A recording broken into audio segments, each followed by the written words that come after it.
like every other day. And today I'm training legs, and I would like to share with you what I'm doing for legs, so that if you decide you want to train today and you're going to go to your gym or my gym, feel free to follow this routine. So when I get in, I've got some back issues, and I'm not using that as an excuse, but it means that I'm not allowed to squat heavy because it causes numbness in my arms and all sorts of stupid shit from scoliosis. However, I will be doing some back squats. So we always start on back squats. It's a nice big compound exercise, warms everything up, it's fantastic. So if you've got to stretch your ankles out first to get lower, make sure you do that. You should stretch your ankles anyway. No one ever does it. It's good for you. You'll get deeper in your squat. Most people can't bend over like a child, like squat down like a child, because of their ankle flexibility. You'd be surprised. Everyone thinks it's their hips or their back. It's your fucking ankles, I'm telling you. Start with back squats, 5 sets. Same as last time. Work up to nice and heavy on the 4th set. Drop for the 5th and burn out. Once you finish with that, leave the rack exactly where it is. Drop the weight. Put the bar on your front of your shoulders. We're going to do front squats. Same deal. 5 sets. First 4, we're going to work up and up and up until the 4th set. 4th is nice and heavy. You want to make sure that on that 4th set, you're struggling to get 8. That's a good set.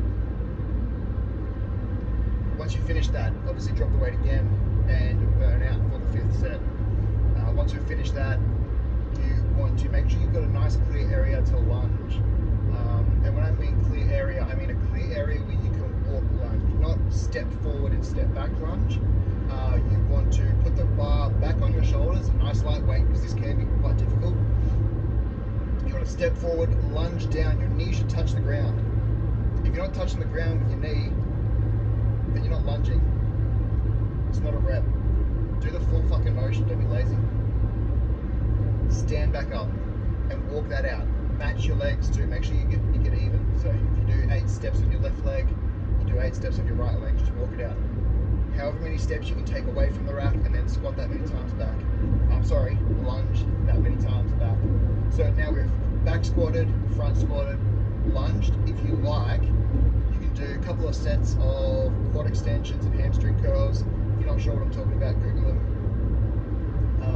They can be good for you. I don't like isolating leg movements. It just doesn't feel like I'm working out when I'm sitting in a machine, flexing my quads. It's not the same thing.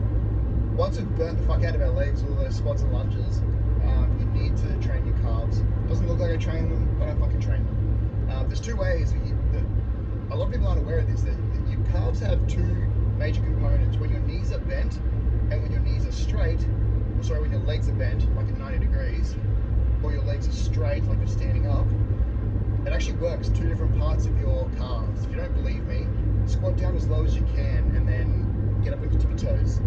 And then do it standing, and you'll feel the difference. You know what I'm talking about. So that little machine that you see where people sit in it and do calf raises, that is a good machine. You need to use that. Also, get on a 45-degree leg press machine. This is the only thing I use, a 45-degree leg press. So I don't leg press. I think it's a shit exercise. Get under that machine, put your toes on it, and keep your legs nice and straight, and do some toe raises. Extend those toes all the way up. Really squeeze them at the top.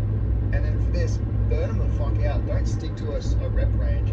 Your legs work all day. Your calves are working all day to keep you moving. Every time you turn, pivot, stand, reach for something, turn around. Every time you do anything, your fucking calves are involved. So 5 sets is not going to be enough. You need to burn them the fuck out. Burn them. So blast the fuck out of them. Go heavy, because if you walk around with 70, 80, 90, 100 kilos on them all day, putting 60 kilos onto a thing and doing 4 sets ain't gonna do shit. You need to surprise them. They need to experience something different for them to grow. If they're doing the same thing they do every day, there's no reason for them to change. They're not changing now, they're not gonna change because you added 1% of a workload to their day. Load them up. Anyway, today, like I said, today's Thursday, tomorrow's Friday. I'm really looking forward to tomorrow. I've got a bunch of stuff to do for work, which I'm looking forward to, and Saturday is my rescheduled flight test. So, not flight test, flight lesson, my first flight lesson. For those of you who may or may not know, I've been reading my Bob Tate Aviation aviation private pilot's license books for weeks studying. I found out I didn't need to do that, but it's going to benefit me that I have. I got my first lesson on Saturday. It goes from 8 until 12. I believe there's an hour flight involved, which I'm super excited for because you get to fly a plane on my first lesson. How badass is that? Anyway, enjoy yourself. Go to the gym, drink some fucking water, make sure you get enough sleep, and smile at someone. Might make their day.